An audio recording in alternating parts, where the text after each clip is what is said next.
अस्सलाम वालेकुम नाज़रीन, मैं हूं ज़मीर हैदर और आप देख रहे हैं प्रोग्राम क्रॉस टॉक। नाज़रीन, आज जो इलेक्शन कमीशन में सेक्रेटरी फाइनेंस की मुलाकात हुई इलेक्शन कमीशन के ऑफिशियल्स में, और जो गिला किया जा रहा था इलेक्शन कमीशन की तरफ से कि वजारत ख़जाना फ़ंड्स जारी नहीं कर रही, वो आइंदा 2 रोज़ में फ़ंड्स जारी कर दिए जाएंगे, जो कि इस वक्त की सबसे बड़ी रिक्वायरमेंट है। इलेक्शंस का ज़ाहिरी बात है, प्रिंटिंग कॉरपोरेशन को भी पैसे देने हैं, बैलेट पेपर्स छपने हैं, और भी बहुत से मामलात हैं जिसके लिए उनको फ़ंड्स की ज़रूरत थी और वो काफ़ी दिनों से दरख्वास्त कर रहे थे।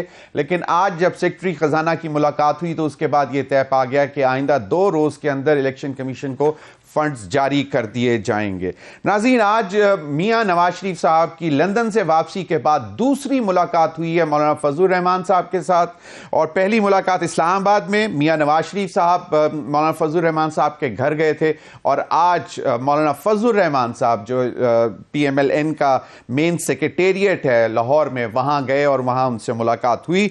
और अब बहुत सारी सवालात उठ रहे हैं कि जी शायद कोई सीट एडजस्टमेंट भी होगी, जिस पर राना सनाउल्लाह साहब ने भी कहा कि अभी इनिशियल टाइम्स हैं, अभी इस पर कोई बात नहीं हुई, लेकिन हो सकती है सीट एडजस्टमेंट भी हो सकती है। नाज़रीन, जहां पे मैंने कहा कि फंड्स की रिक्वायरमेंट थी इलेक्शन कमीशन को, और जाहिर बात है इलेक्शन सर पर आ रहे हैं 8 फरवरी को, वहीं पर कुछ दरखास्तें भी इलेक्शन कमीशन को मौसूल होना शुरू हो गई हैं, जिनमें यकीनन KP के बहुत से इलाकों से हैं, लेकिन ज़्यादातर दरखास्तें बलूचिस्तान से आ रही हैं कि इंतखाबात को थोड़ा सा मौखर किया जाए, उनके अपने मसाइल हैं। और लेकिन अभी तक ये कंफर्म है कि 8 फरवरी को ही इंतखाबात होंगे। जो बन रही है इस वक्त सियासी सूरत हाल, उस पर गुफ्तगू करेंगे। मेरे साथ मौजूद हैं राजा रियाज साहब, सीनियर रहनुमा पाकिस्तान मुस्लिम लीग नून, साबिक अपोजिशन लीडर। बहुत बहुत शुक्रिया राजा रियाज साहब आपके वक्त का। सेनेटर कामरान मुर्तज़ा साहब, सीनियर रहनुमा JUIF, बहुत बहुत शुक्रिया मुर्तज़ा साहब आपके वक्त का भी। और मेरे साथ मौजूद हैं सैयदा शहला रजा साहिबा, सीनियर रहनुमा पाकिस्तान पीपल्स पार्टी। बिलावल साहब भुट्टो साहब ने गुज़िश्ता रोज़ भी बात की थी, वो भी मैं चाहूँगा कि अगर प्रोड्यूसर साहब सुनवा दें तो फिर ज़रा बात का आगाज़ करते हैं, क्योंकि वो उनका ख्याल है बिलावल भुट्टो जरदारी साहब का कि अब ये बादशाहत का टाइम नहीं है। बिलावल साहब ने कहा कि जी जहां अपने उनके गढ़ में, PMLN के गढ़ में, जहां पे उनको टमाटर और अंडे पड़ रहे हैं, उनको उनके अपने घर की ज़्यादा फिक्र है, बलूचिस्तान और सिंध की नहीं। मैं आगाज़ करना चाहूँगा राजा रियाज साहब, बिलावल भुट्टो साहब की गुफ्तगू भी आपने सुन ली, राना सनाउल्लाह साहब ने भी कहा, उन्होंने जनरल बात की कि हाँ बिल्कुल अलायंसेस वगैरह। और इस वक्त वैसे एक आप साबिक ऑपोजिशन लीडर हैं, लेकिन मौजूदा इस वक्त जो PDM थी तकरीबन शायद वो सारी मेरे साथ मौजूद है, पीपल्स पार्टी, PMLN, JUIF जो मेन ड्राइवर्स थे PDM की 16 महीने की गवर्नमेंट के।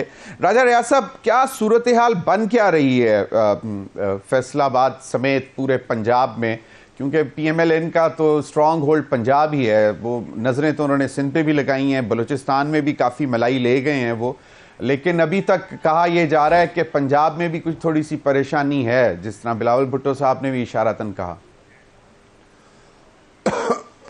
जी भाई, बात यह है कि एक तो हर सूरत 8 फरवरी को इलेक्शन हो रहे हैं, और इंशाल्लाह चंद दिनों तक 12 और 15 के दरमियान शेड्यूल भी आ जाएगा, तो इसमें तो कोई अबाम ना रखे, पैसे भी उन्हें कल या परसों मिल जाने हैं इलेक्शन कमीशन को। दूसरा जो आपने कहा है पंजाब की, तो पंजाब में मैं सेंटर पंजाब में रहता हूं, फैसलाबाद में रहता हूं। पंजाब में मैं आपको दावे से कह रहा हूं कि मुस्लिम लीग नून स्वीप कर रही है, और इस वक्त अगर कोई कंपेन पंजाब के अंदर कर रहा है तो ना पीपल्स पार्टी कर रही है, ना मौलाना फजल रहमान की जमात कर रही है, ना जमात इस्लामी कर रही है, ना PTI कर रही है, सिर्फ एक जमात कंपेन कर रही है और उसका नाम है मुस्लिम लीग नून। इंशाल्लाह पंजाब से स्वीप करेंगे और इंशाल्लाह बाकी इत्तेहादियों को बना के इंशाल्लाह हुकूमत भी बनाएंगे 2 ताई अक्सरियत से। और जो पाकिस्तान के मसाइल हैं, जो माशी मामलात हैं, जो बेरोजगारी है, जो महंगाई है, इन सारी चीज़ों पे काम करेंगे, मेहनत करेंगे और इंशाल्लाह इनको दुरुस्त करेंगे।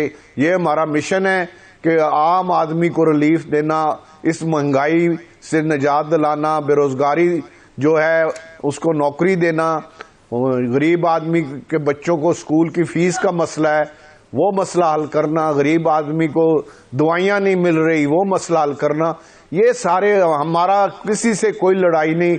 हमने सिर्फ और सिर्फ पाकिस्तान की और पाकिस्तान के अवाम की खिदमत का हमारा एजेंडा है और उस पर भरपूर तरीके से वज़ीर आज़म नवाज शरीफ साहब और उनकी टीम काम करेगी।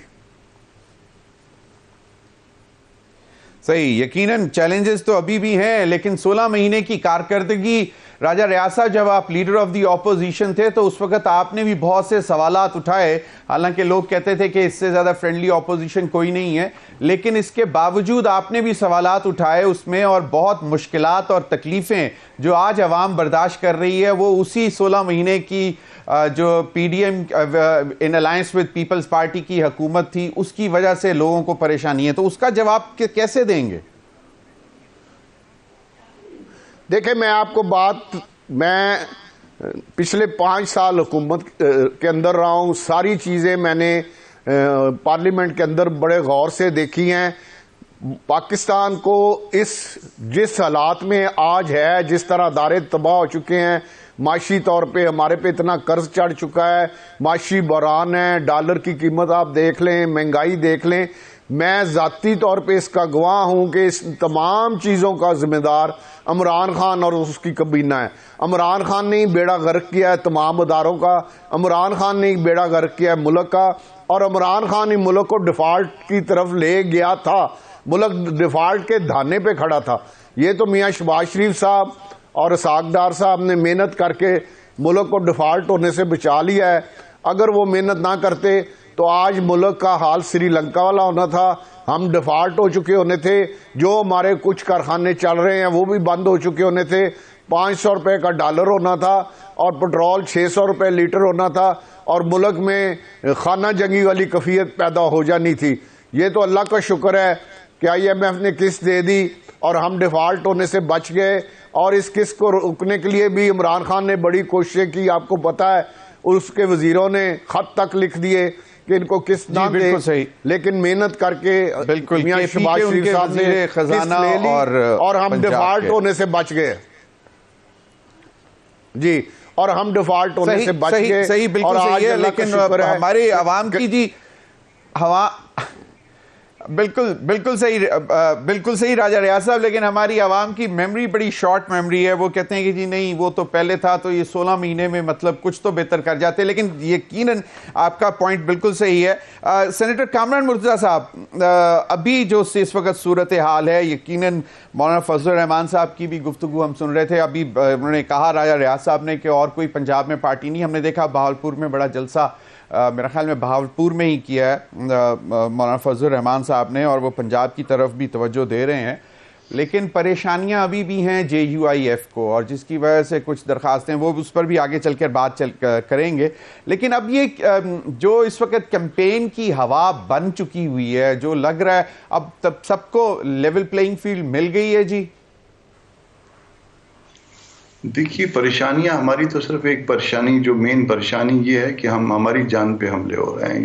ये परेशानी किसी को भी नहीं है, शायद किसी पार्टी को होनी भी नहीं चाहिए, मगर बहरहाल ये हमें परेशानी है। दूसरी परेशानी जो हमने पहले भी बात होती रही है इसमें, कि इलेक्शन की डेट के ऊपर थी, गो कि अब फाइनल हो गई, अच्छी बात है कि वो बिल्कुल जो है ना वो सर्दियों के दरमियान में रख लिया। और इन सर्दियों के दरमियान में चूंकि हमारे एरियाज हुआ हैं जहाँ पे हमारा वोटर रहता है, तो वो उन एरियाज में जो है ना सिर्फ छुट्टियां हो गई होंगी, सर्दी होगी, बल्कि लोग अपने बच्चों के साथ जो है वहाँ से निकल जाते हैं, और बहुत सारे लोगों के जाने से वोट बैंक पे यकीनन असर पड़ता है। वो एक फंडामेंटल राइट जो है वो उनका इन्फ्रेंच होता है। तो ये हमारी परेशानियां। इसके अलावा परेशानी नहीं है। आप पूरे मुल्क में देखिए, सबसे बड़े जलसे किसके हुए हैं? कोयटा, पेशावर, कराची, लाड़काना, भावलपुर, कल परसों भावलपुर हुआ, आगे उसे मरी।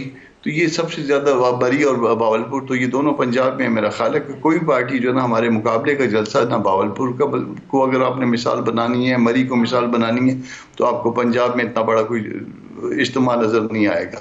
आपने कोयटा को मिसाल बनानी है तो कोयटा में आज तक इतना बड़ा जलसा किसी पार्टी ने भी नहीं किया, मैं इसके लिए दावा करता हूँ। इसी तरह से पेशावर और लाड़काना पीपल्स पार्टी भी शायद इतना बड़ा जलसा नहीं कर सकती।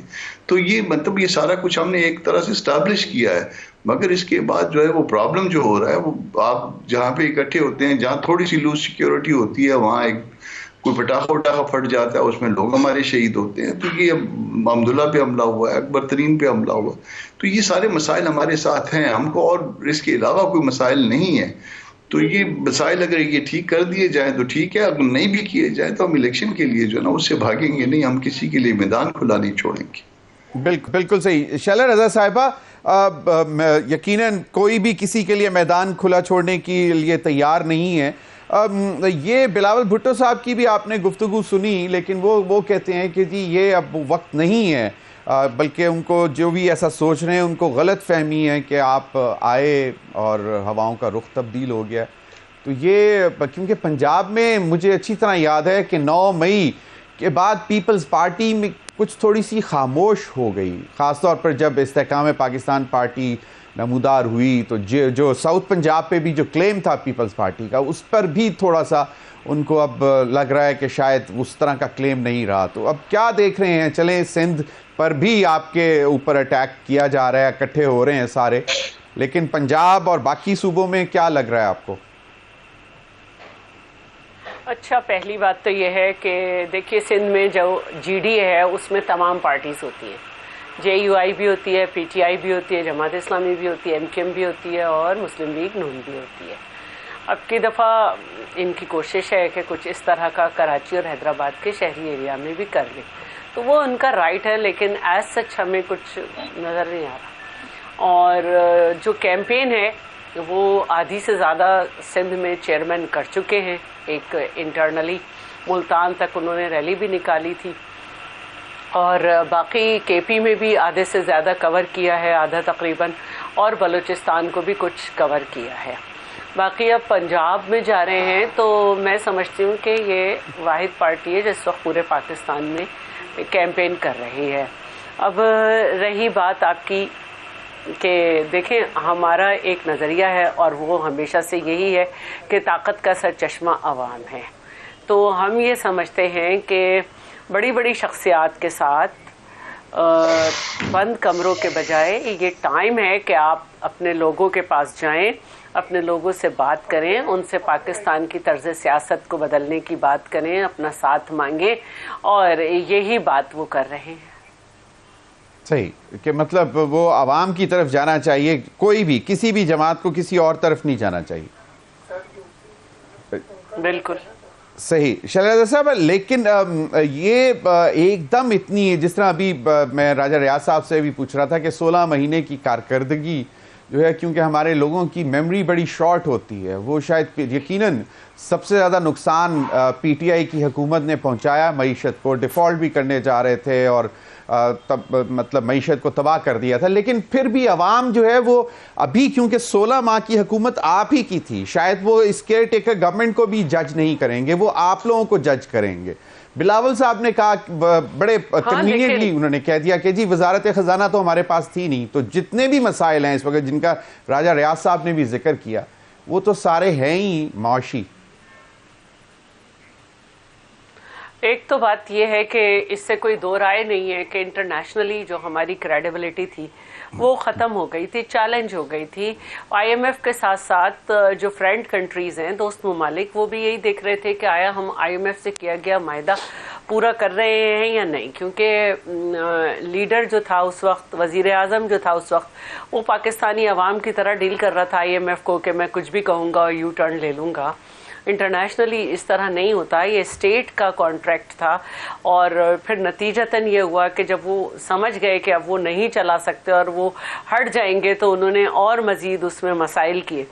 तो ये वो वक्त नहीं था कि हम पाकिस्तान को संभालते वक्त कोई बड़ा दावा कर सकें, लेकिन ये हमने ज़रूर कहा था कि हम पाकिस्तान की क्रेडिबिलिटी को बचाने आए हैं, और वो हमने बचाई। आज IMF के साथ साथ हमारे दोस्त ममालिक हमें जो वादे कर रहे हैं और जो उनकी तरफ से हमें दिलासे आ रहे हैं, वो इसी 16 महीने की जो हमारी एक कोशिश है, सिफारतकारी है, उस पे हैं और जो हमारे इक़दामात हैं। बाकी जो बात है कि लोगों को मालूम है कि उस वज़ीर आज़म ने ये भी कहा था कि मुझे हटाने से बेहतर है कि एक बॉम्ब गिरा दिया जाता, और ये भी कहा था कि हमें पता चल गया था कि हम हट रहे हैं तो हमने मईशत पे बारूदी सुरंगें बिछा दी। और ये बात भी सबको मालूम है कि उनके वज़ीर ख़जाना जो थे उन्होंने कहा कि अगर IMF से माहिदा हो जाए तो KP और पंजाब के वज़ीर ख़जाना उस पर अमल ना करें। तो ये एक इंटरनेशनली आपने एक बगावत का मैसेज दिया था, तो ये सब चीज़ें हमने कंट्रोल की। बाकी देखें, PDM में हम शामिल नहीं थे, हम PDM में शामिल नहीं थे।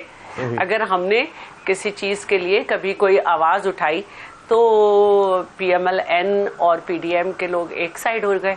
अगर हमने ये बात की कि भाई शुगर एक्सेस में है और इसको इस वक्त एक्सपोर्ट कर दिया जाए तो हम तजवीज़ ही दे सकते थे, लेकिन अगर बड़ी जमात और उनके साथ बैठी हुई PDM में पार्टीज़ एक साइड हो जाएंगी तो हमारी तजवीज़ जो है उसको इतने वोट काबीना में नहीं मिलेंगे। सही सही। तो ये एक तरीक़ाकार होता है कि आप तजवीज़ देते, मान ली जाए कैबिनेट में तो अब ठीक है, लेकिन अगर आप अकेली पार्टी बैठे हैं और बाकी सब PDM का हिस्सा हैं और वो एक साइड है तो आपकी तजवीज़ बस फिर यही होगा कि जी काबीना की अक्सरियत ने जो है ये वाली बात मंजूर की। फिर बात वो सही हो गई ना कि भाई जितना जिसका हिस्सा था वो उतना ही उसको बर्दाश्त करेगा और उसी का उतना ही इल्ज़ाम लेगा। नाज़रीन, वक्त हुआ एक ब्रेक का। ब्रेक के बाद हाजिर होंगे तो मजीद सियासी सूरत हाल को जानने की कोशिश करेंगे और ख़ासतौर पर राजा रियाज साहब से कि इत्तलात हैं कि पंजाब में शायद PMLN इलेक्शन से पहले भी कुछ अलायंसेस करेगी, कोई सीट एडजस्टमेंट जिसमें PMLQ भी है और इस्तेकाम पाकिस्तान पार्टी भी है। ब्रेक के बाद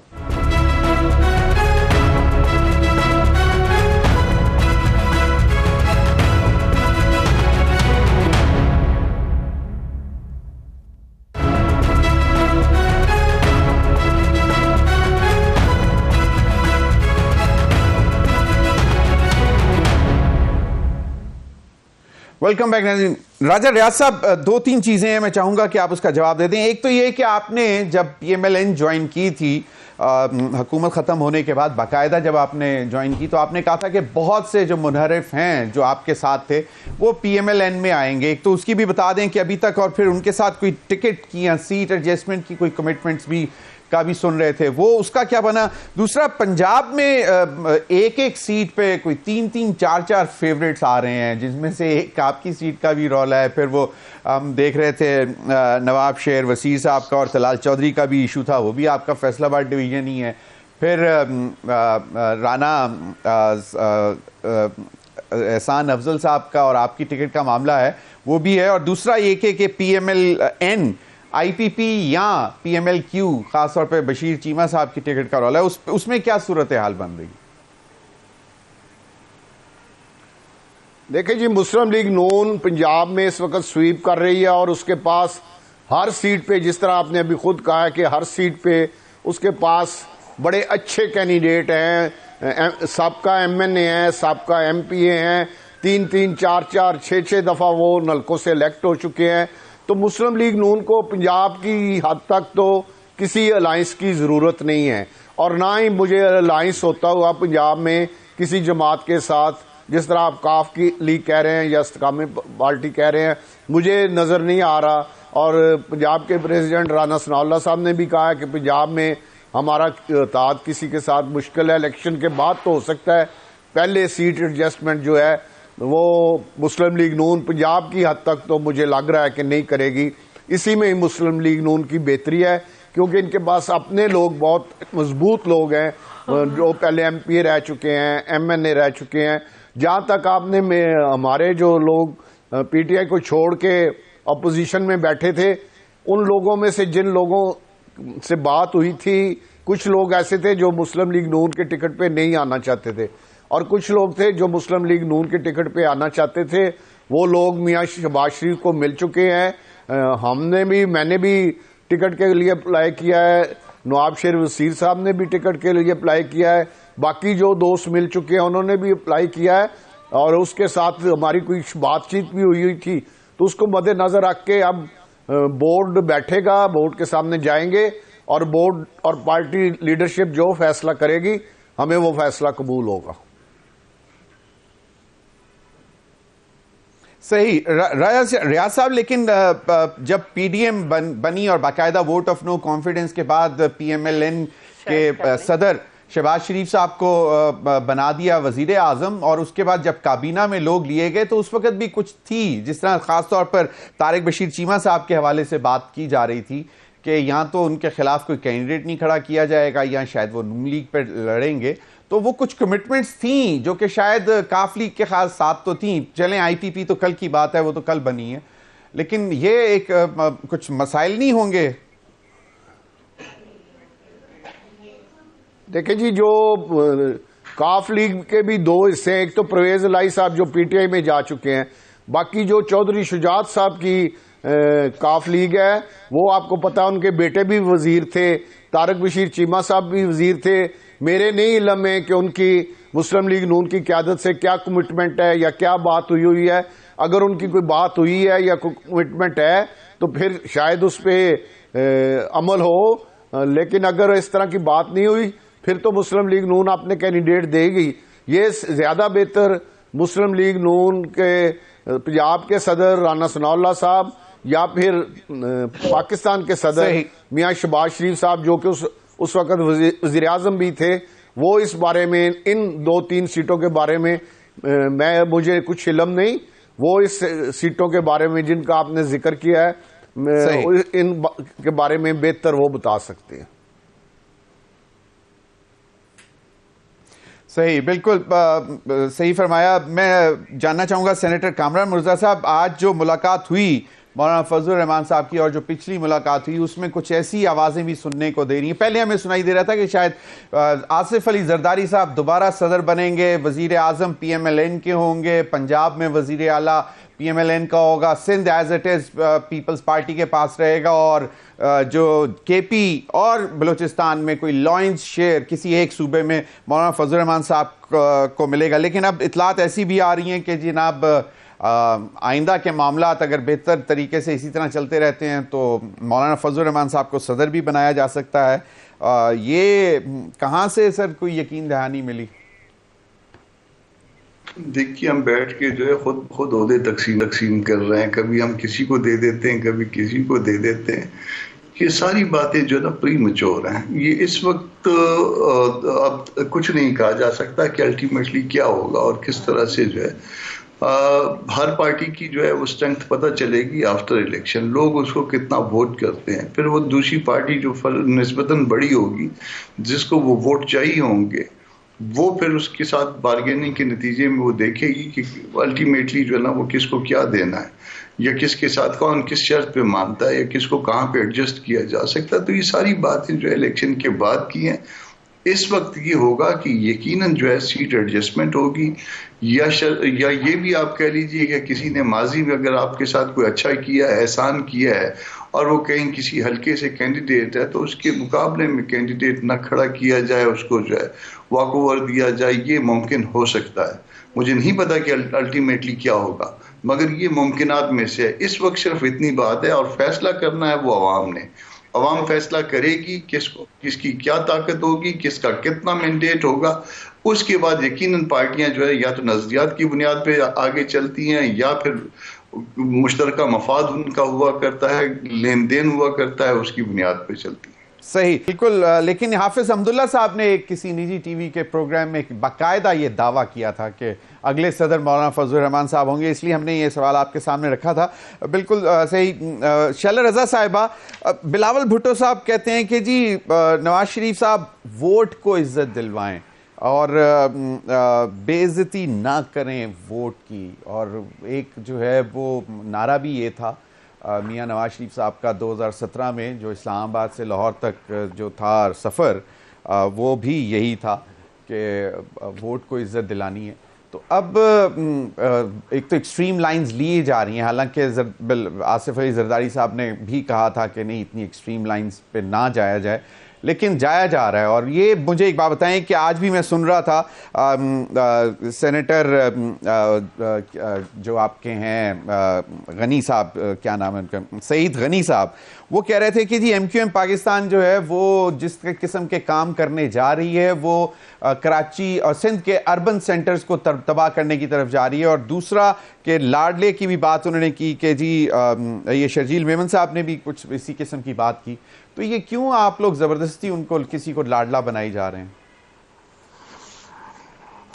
अच्छा देखिए, बात यह है कि ये इलेक्शन है, किसी की ज़ातियात पे हमला नहीं हो रहा है, तर्ज सियासत पे बात हो रही है। सही। और अगर इलेक्शन पे भी हम नहीं करेंगे तो कब करेंगे? और हमें वाकई इतराज़ है कि जब इस तरह की बातें बाहर आती हैं कि हमारे मामला तय हैं और हम यूँ हैं, और अब तो 10-15 साल के लिए आएंगे, 15-20 साल के लिए ऐसे ही नहीं आएंगे, और बंद कमरों में जो है इलेक्टेबल्स से मुलाकातें हो जाती हैं और आवाम को तरजीह नहीं दी जाती। तो इस पे तो सभी बात कर रहे हैं। अगर आप मुख्तलिफ एंकर्स जो कि वीलॉग भी करते हैं उनको भी देखें तो वो इस तर्ज सियासत पे हैरान है।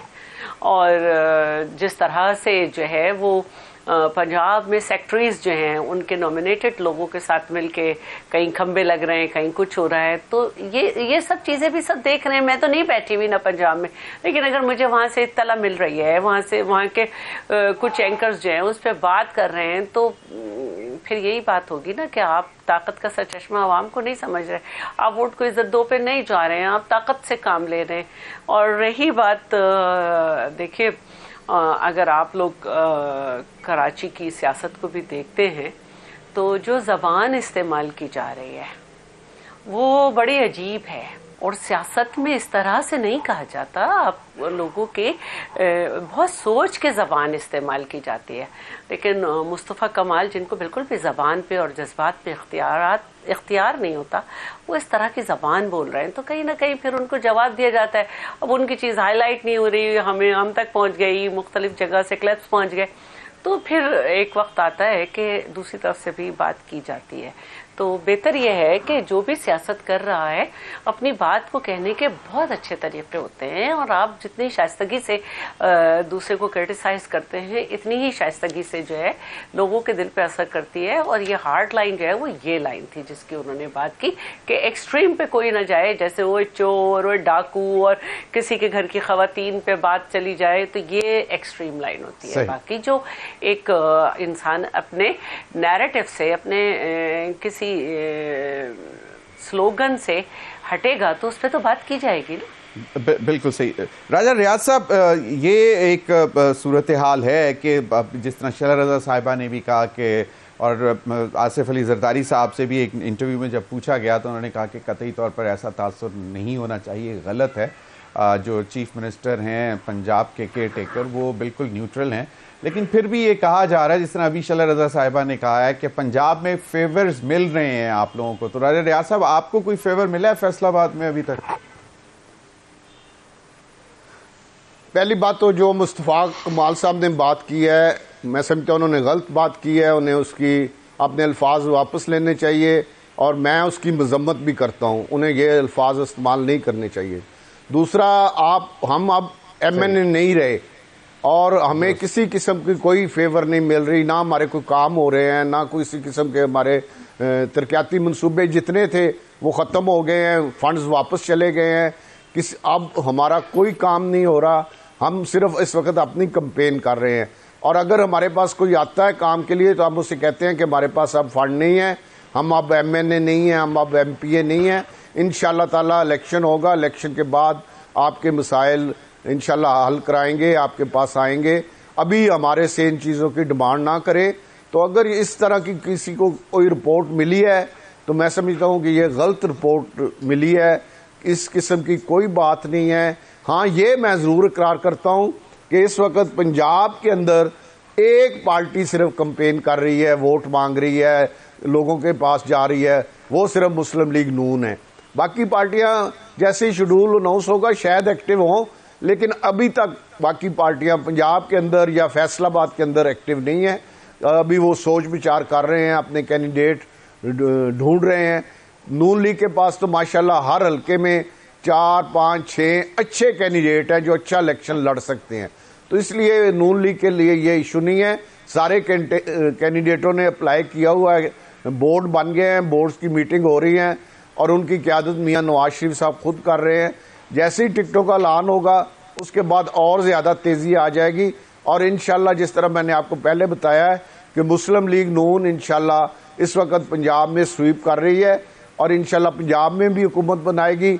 और राजा रियाज साहब एक क्विकली एक चीज बताइएगा, बोर्ड के सामने पेश होंगे लेकिन अभी तक आपकी अपनी गट फीलिंग क्या है? ठीक है, आप साबिक MNA थे, लेकिन पहले पीपल्स पार्टी में थे, फिर PTI में थे और फिर लीडर ऑफ द ऑपोजिशन थे। अभी आप आए हैं PMLN में, तो बहुत से लोगों की दिल आजारी होगी अगर उनकी जगह टिकट आपको दे दिया जाता है। फिर आपके हल्के की आवाम ने भी आपके घर के ऊपर भी हमला किया था। तो उस सूरत हाल में अब आप क्या देखते हैं कि अब लोग ठंडे पड़ गए हैं, अब उस तरह राजा रियाज साहब के मुखालिफ नहीं है अवाम जिस तरह पहले एकदम निकली थी और आपके गेट तक पहुंच गए थे?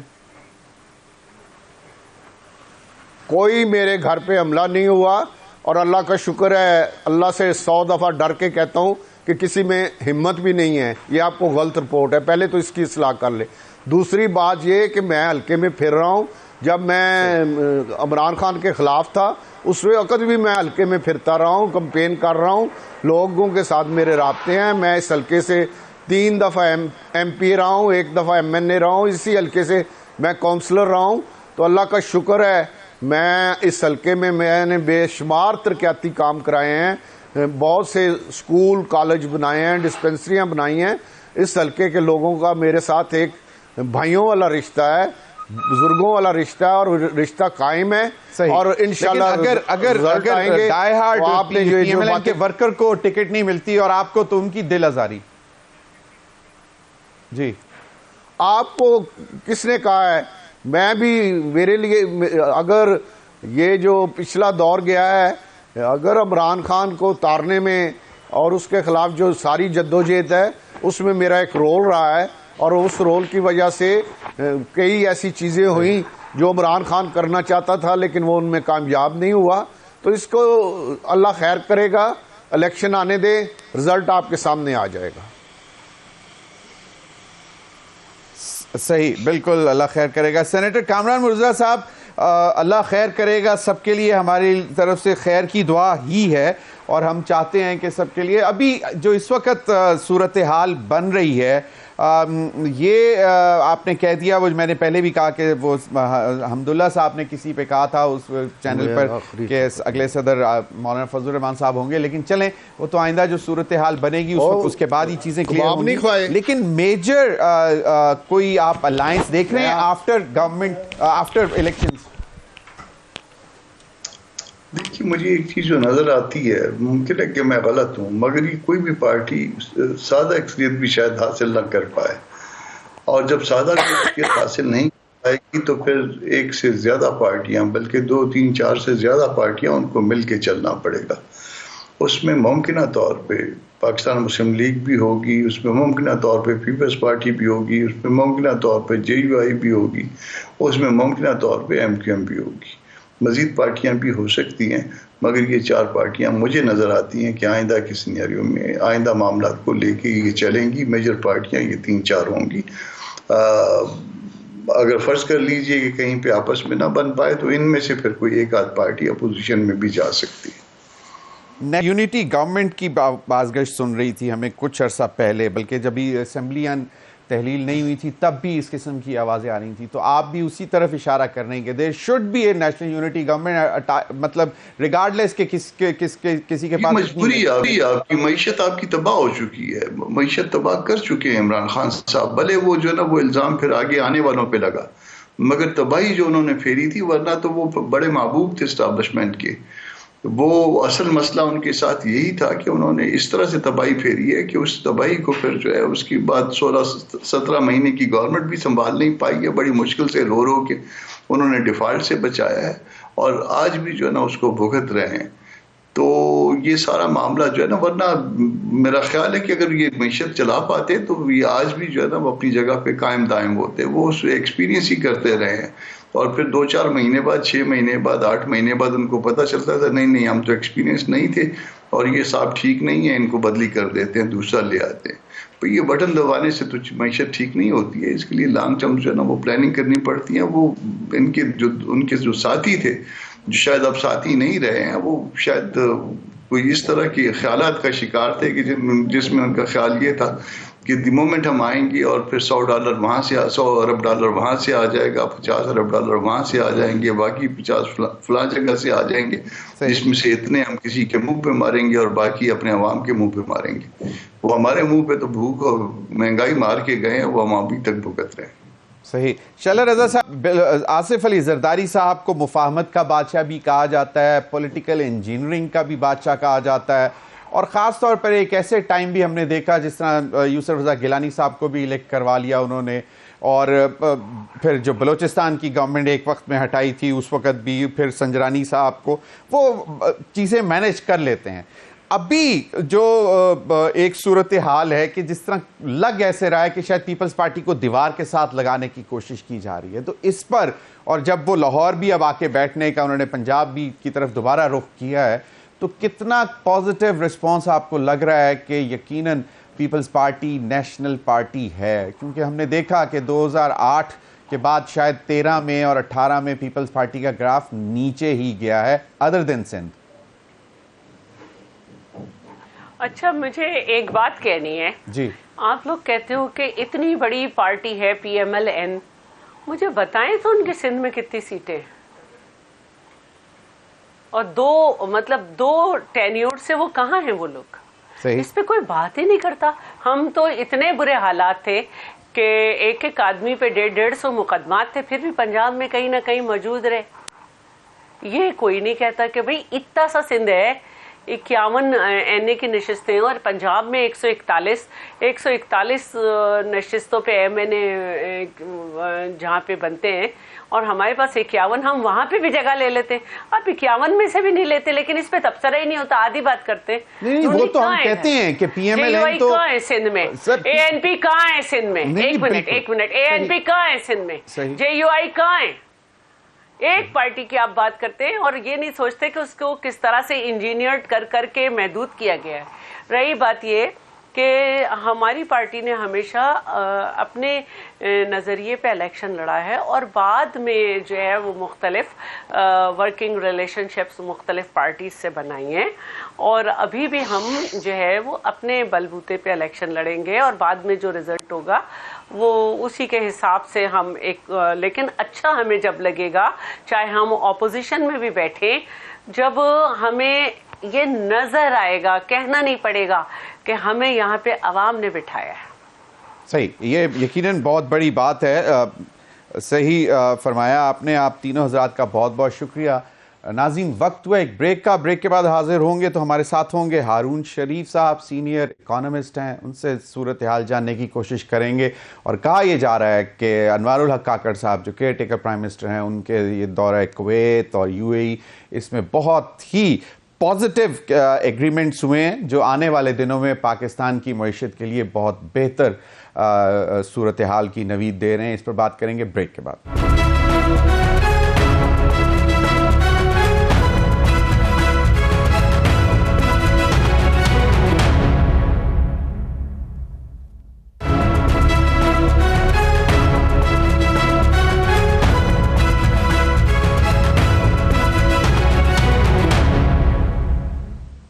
वेलकम बैक नाज़रीन, पाकिस्तान की मईशत में बेहतरी नज़र आना शुरू होगी। और मैं हमेशा कहता होता हूँ कि बाहर की दुनिया जब पाकिस्तान की इकॉनमी को देखना चाहती है, या जो भी इन्वेस्टर किसी भी इकॉनमी को देखना चाहते हैं, तो उनके लिए एक विंडो होती है उस मुल्क की स्टॉक मार्केट। और हम देख रहे हैं कि पाकिस्तान की स्टॉक मार्केट जो है वो पहले 61,000 और फिर अब कहा यह जा रहा है कि आज 62,000 भी क्रॉस कर गई। ये एक बहुत पॉजिटिव फिनोमिना है, इस पर भी बात करेंगे। लेकिन जहां जिस सेक्टर को बहुत ज्यादा तवज्जो देने की जरूरत है वो है एक्सपोर्ट ओरिएंटेड इंडस्ट्री को, क्योंकि वो जरा थोड़े से प्रेशर में है। हमारी एक्सपोर्ट्स उस तरह नहीं बढ़ रही और यकीनन foreign direct investment is one big challenge, लेकिन बहुत से चैलेंजेस पे हम ओवरकम पा भी गए हैं, ख़ासतौर पर अनवारुल हक काकड़ साहब के विज़िट के बाद, जहाँ पे बहुत से MOU साइन हुए। 10 अरब की ऑयल रिफाइनरी की भी हम सुन रहे हैं कि उस पर भी काम शुरू हो जाएगा, जो कि सऊदी अरब लगाएगा हमारे कोस्टल एरियाज़ के पास। इन्हीं तमाम मामला पर बात करने के लिए मुझे ज्वाइन किया हारून शरीफ साहब ने। इकोनॉमिस्ट हैं, बहुत गहरी नज़र रखते हैं पाकिस्तान की माशी सूरत हाल पर। बहुत बहुत शुक्रिया हारून भाई। हारून भाई, एक चीज़ कहा यह जाता है, अगेन फिर कुछ होते हैं ना नाकेदीन, वो कहते हैं कि जनाब आप ये 62,000 का जो है कैपिटल, इसको आप अगर रुपी डॉलर पैरिटी में देखें तो शायद ये तो मतलब बहुत ही कम हो जाता है, क्योंकि जिस तरह dollar over the years appreciate करता गया और रुपी कमज़ोर होता गया, और अब लेकिन चीज़ें बरक्स हैं, अब रुपया बेहतर जा रहा है, तो उस इन नाकेदीन के लिए क्या जवाब है? जी देखिए, पहली बात तो यह है कि स्टॉक मार्केट जो ऊपर जा रही है, ऑब्वियसली जो कैपिटल मार्केट के इन्वेस्टर्स हैं उनका कोई कॉन्फिडेंस है, कुछ फॉरेन बाइंग भी आई है जिससे उनको यहां पर प्रॉफिटेबिलिटी दिखाई दे रही है, तो ये हो रहा है। तो ये तो इसकी एक पॉजिटिव साइड है, लेकिन अगर आप इसको एनालाइज करें तो इसके 3-4 रुख हैं। एक तो ये है जो अच्छी बात है कि इंटरेस्ट आ रहा है, लेकिन आपको जैसे आप समझते हैं ये पैसा पुश बटन से वापस भी चला जाता है। दूसरी चीज इसमें यह है कि स्टॉक मार्केट एक नई कैपिटल फॉर्मेशन नहीं कर रही, ये एक सेकेंडरी मार्केट की ट्रेडिंग है, जैसे कि आप समझते हैं। तो मैं तो चाहूंगा कि स्टॉक मार्केट जो हमारी इकोनॉमी की एक्सपेंशन है उसमें एक प्रोग्रेसिव रोल प्ले करे, ना सिर्फ वो इंडेक्स ऊपर जाए बल्कि नई कंपनियां भी लिस्ट हों, ताकि लोगों के पास सेविंग्स की नए एवेन्यूज खुल सकें। तो दोनों इसके प्लस और माइनस हैं, लेकिन स्टॉक मार्केट जो है वो हमारी कोई मैक्रो इकोनॉमी का इंडिकेटर नहीं है। हाँ, इन्वेस्टर कॉन्फिडेंस का जो कैपिटल मार्केट का इंडिकेटर जरूर है, जो खुशहाली बात है। सही हारून शरीफ साहब, लेकिन एक चीज़ और अगेन नाकेदीन की तरफ से, क्योंकि वो होते हैं, हर दौर में होते हैं, चाहे चीज़ें बहुत भी अच्छी चल रही हों, वो कुछ होती हैं ऐसी उन औरतों की तरह के, नहीं बहुत तो सब ठीक हो रहा है, लेकिन देखो ना गलत हो रहा है। अब एक चीज़ और पे भी कि स्टॉक मार्केट के हवाले से वो कहते हैं कि जनाब जो स्टॉक प्राइसेस हैं शेयर्स की, वो उस तरह ऊपर नहीं जा रही, तो उस पर आप क्या कहते हैं कि ये द रीजंस यू मेंशन, सो वो वही रीजंस हैं कि मतलब मैं अब किसी चिप्स का नाम नहीं लेना चाहूँगा, लेकिन मतलब मैं वैसे बात कर रहा हूँ, जनरली उन लोगों का ख्याल है कि एज सच वो कोई क्वांटम जंप नहीं नज़र आई शेयर प्राइस में। जी देखिए, नाकदीन होना अच्छी बात भी है, क्योंकि क्रिटिसिज्म अगर पॉजिटिव हो तो उसको सुनना चाहिए, और उसका कोई जेंडर से ताल्लुक नहीं है, हर तरह के लोग होते हैं। सही। लेकिन जो मैं अर्ज करना चाह रहा हूं कि ये मार्केट का बैंड नैरो है।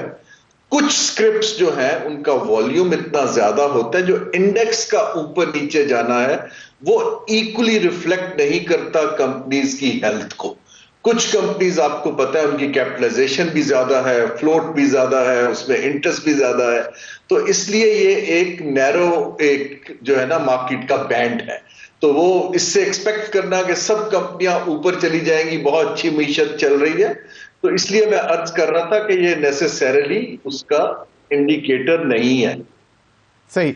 हारून शरीफ साहब, रेवेन्यू टारगेट जो पिछले जुलाई से कहा जा रहा है 4 मंथ्स में अक्टूबर तक के, वो मतलब जो है अचीव कर लिए गए हैं, और रेवेन्यू टारगेट में शायद अगर इजाफा भी होता है तब भी हो जाता है। एक कल आने वाले आइंदा साल के बजट के जो हैं वो भी कोई एक ग्रे से नंबर्स वो भी सामने आना शुरू हो गए। तो पॉइंट इज़ कि हम अभी भी हमारा जो एक मेन स्टे है जो कि बेसिकली आपका फॉरेन एक्सचेंज अर्न करता है, that is exports. Of course remittances भी अब बेहतर नज़र आना शुरू हो रहे हैं थैंक्स टू SBP के रेगुलेशंस और ओपन मार्केट के ऊपर जिस तरह की नज़र रखी गई है। But coming back to the export oriented industry, हम वहाँ पर अभी तक क्यों? Is it only because of the high input cost? जी नहीं, हाई इनपुट कॉस्ट तो सिर्फ एक एलिमेंट है, इसको हमें बहुत संजीदगी से ना सिर्फ एनालाइज करना है बल्कि एक पॉलिसी की सिमत देनी है। देखिए, इसमें 3-4 चीजें हैं। एक तो ये है कि इस वक्त हमें जितनी हम इन्वेस्टमेंट की बात कर रहे हैं, एमओयूज की कर रहे हैं, मेरे हिसाब से उसका नंबर 1 फिल्टर होना चाहिए कि वो इन्वेस्टमेंट जो है एक्सपोर्ट की तरफ उसको ओरिएंटेशन की जाए, ताकि एक्सपेंशन हो सके, वैल्यू एडिशन हो सके और हमारे मार्जिन्स बढ़ सके। सही। दूसरी चीज मेहताब साहब ये है कि एक्सपोर्ट जो हमारी स्टैग्नेंट इस वजह से भी है कि हमारा एक्सपोर्ट का बेस डाइवर्सिफाई नहीं हो रहा। बहुत सालों से वही कंपोजिशन चल रही है। हमें जाना है सर्विसेज की एक्सपोर्ट की तरफ, क्योंकि वहां मार्जिन्स भी ज्यादा है और इनपुट कॉस्ट्स कम है। जिन भी मुल्कों ने एशिया में एक्सपोनेंशियल एक्सपोर्ट में अर्निंग शो की है, उसमें सर्विसेज का एक बहुत बड़ा, आईटी की सर्विसेज, हॉस्पिटैलिटी की सर्विसेज, नर्सिंग, एजुकेशन, फाइनेंशियल, आपको इनकी सर्विसेज को भी इंप्रूव करना है। तो एक्सपोर्ट का तो इस वक्त हमारी, जिसको कहे ना, कोर जो हमारा इशू है, जिसकी वजह से आप आईएमएफ के पास जाते हैं, जिसकी वजह से रुपया कमजोर होता है, जिसकी वजह से हम एक्सटर्नल शॉक्स में वल्नरेबल हो जाते हैं, मेरे हिसाब से तो जो हमारी कॉमर्स मिनिस्ट्री है उसका नाम बदल कर एक एक्सपोर्ट प्रमोशन मिनिस्ट्री कर देना चाहिए, बिकॉज हमें सिर्फ वहां फोकस करना है। लेकिन अगर हमें इन्वेस्टमेंट ऐसी आती है जो लोग यहां अर्न करते हैं और डॉलर्स बाहर ले जाते हैं और एक्सपोर्ट नहीं बढ़ती, तो वो मुल्क के लिए मेरे हिसाब से इस वक्त मुनासिब नहीं है। सही, बिल्कुल सही। अब एक चीज और, एक पॉपुलर मतलब रिफॉर्म्स और सबसे ज्यादा जोर टैक्स रिफॉर्म्स पे कि जी टैक्स बेस नहीं बढ़ रही, लेकिन एक कंसेप्ट जो हम हमेशा से सुनते आते थे, lower the tax rate and expand the base, तो उस तरफ हम क्यों नहीं जा पाते हैं? वजह क्या होती है कि बेसिकली कल्चर नहीं है, या वो डेवलप नहीं हो सका, या जिस तरह अब जिस किस्म की चीज़ें सामने आना शुरू हुई, बाकायदा कैंपेन्स चली हैं नेशनल मीडिया पे भी कि जनाब आपकी बिजली कट जाएगी, आपका मोबाइल फ़ोन बंद हो जाएगा, सब कुछ हो जाएगा। So these are coercive measures, I understand, लेकिन अब हम मजबूर हो गए हैं इस तरफ। तो इसके साथ अगर टैक्स रेट भी कम कर दिया जाए, ये मेजर्स भी आ जाएं, तो उससे ज़्यादा फ़ायदा नहीं होगा? जी, एविडेंस तो यही कहता है जमीर साहब, जो आप कह रहे हैं कि जो आप फोर्स से, आप ऑब्वियसली जो लोग टैक्स चोरी कर रहे हैं उनको हर हुकूमत को नेट में लाना चाहिए, लेकिन जो आपको इंसेंटिव क्रिएट करना है डॉक्यूमेंटेशन का और टैक्स के कल्चर का, वो एक माइंडसेट है जिसके अंदर एक बहुत हुकूमत का और टैक्स पेयर का कॉन्फिडेंस बढ़ाने के लिए कम्युनिकेशन की जरूरत है, ताकि उसको एक एतमाद आना शुरू हो कि मैं टैक्स दूंगा, मुझे कोई हरास नहीं करेगा, कल को मुझे कुछ फायदा होगा। ये एक लॉन्ग टर्म प्रोसेस है अगर हम हिस्ट्री पढ़ें। लेकिन ये आपकी बात दुरुस्त है, 3 फैक्टर मेरे हिसाब से बड़े क्रिटिकल है ये जो बेस नहीं बढ़ता। नंबर 1 फैक्टर तो एक माइंडसेट है जो रिफॉर्म की तरफ नहीं जाता। सेकंड, पॉलिटिकल कंस्टिट्यूएंसीज हैं, पार्टीज उसको प्रोटेक्ट करती हैं और उनको अब नहीं करना चाहिए। जो भी शख्स इनकम कमाता है, इनकम पे आप टैक्स लगाएं, रिगार्डलेस कि वो कहां से, किस सेक्टर से कमाई जाती है। कंस्टिट्यूएंसीज को प्रोटेक्ट ना किया जाए। तीसरा ये है, हमारे पास नादरा का एक इतना अच्छा सिस्टम है, उसके हिसाब से डॉक्यूमेंटेशन को परवान चढ़ाए, both stick but also carrot. अगर हम टैक्स बेस को बढ़ाना चाहते हैं तो टैक्स ऑलरेडी कम होगा, कॉस्ट ऑफ डूइंग बिजनेस बेहतर होगी, इस तरफ चलेंगे। एफबीआर इस वक्त अगर हम ह्यूमन कांटेक्ट जितना कम कर पाए और ऑटोमेशन को बढ़ाएं तो लोगों का एतबार बढ़ेगा। अनफॉर्चुनेटली जो हमारे टैक्स के लोग डील करते हैं कंपनी से, उनके ऊपर अभी ट्रस्ट डेफिसिट जो मेरे फीडबैक मिलता आ रहा है काफी ज्यादा है। सही। हारून शरीफ साहब, बहुत बड़ी बड़ी कमर्शियल मार्केट सेंटर्स हैं जहां पे अभी भी कैश ट्रांजैक्शन होती है। ग्रोसरी लेने जाओ तो आप 20, 30, 40 हज़ार रुपए की ग्रोसरी लेते हो, लेकिन वो कैश है, और वो जो दुकानदार है he is probably making millions, लेकिन वो टैक्स नहीं देता क्योंकि वो रिफ्लेक्ट कहीं नहीं होता। एक तो इस पर भी बहुत कोशिश की, मुझे अच्छी तरह याद है, इसाक डार साहब, और एक फिर बाकायदा एक मार्केट का सैंपल भी सामने रखा, मैं नाम नहीं लेना चाहता, लाहौर की सबसे बड़ी मार्केट, लेकिन फिर बहुत बुरा बैकलैश सामने आया कि जो मिल रहा था वो भी मिलना खत्म हो गया। तो again I understand that is culture, but लेकिन इनको सिर्फ ऑटोमेशन, या फिर वो एक टाइम था कि जी वो एफबीआर हर एक दुकान में जाके आप कैमरा तो नहीं लगा सकती? जी देखिए, इसके दो एंगल हैं। एक एंगल तो जैसे मैंने अर्ज किया कि सियासी पार्टियों को अपने कंस्टिट्यूएंट्स को प्रोटेक्ट करना या टैक्स का एक छूट देना, अब ये वक्त खत्म हो गया है। चाहे वो ज़राअत हो, चाहे वो ट्रेडर हो, चाहे वो प्रोफेशनल्स अर्बन एलीट हो, हमें उनको टैक्स नेट में लाना है। दूसरी चीज जो आप कह रहे हैं वो बड़ी एक अहम चीज है कि जो आप डॉक्यूमेंटेशन की मैं बात कर रहा हूं कि अगर आप अभी देखें ना, एक बड़ी अजीब सी ये जो फाइलर एंड नॉन फाइलर है, ये मेरे हिसाब से एक रिग्रेसिव डिस्टॉर्शन है कि आप एक नॉन फाइलर को इंसेंटिव दे रहे हैं कि आप कुछ पैसे देके आप टैक्स ना दीजिए। तो ये चीजें हमें खत्म करके distortions, we need to reach out in an equitable manner. अगर सब टैक्स दे रहे होंगे तो आई थिंक कल्चर बनना शुरू होगा। अगर कुछ लोग एग्जेम्प्ट होंगे तो वो कल्चर बन नहीं पाएगा। ये लॉन्गर टर्म इशू है। एफबीआर का जो इंस्टीट्यूशनल स्ट्रक्चर करंटली है वो एक रिग्रेसिव है क्योंकि उन्होंने टारगेट्स मीट करने हैं, वो पॉलिसी लिंक नहीं है। हमें पॉलिसी से आप बेस एक्सपैंड करते हैं, ना कि आप उसी बेस को नैरो को आप मजीद स्क्वीज करते जाएं। लेकिन ये बात हमें अब सोच लेनी चाहिए कि अगर मईशत ग्रो नहीं करेगी तो फिर टैक्स को एक्सपेक्ट करना कि एक्सपोनेंशियली वाइड होगा, वो भी मेहताब साहब मुश्किल दिखाई दे। सही, बहुत बहुत शुक्रिया हारून शरीफ साहब आपके वक्त का। नाज़रीन, अब तक के लिए इतना ही, इजाजत दीजिए। अल्लाह हाफिज।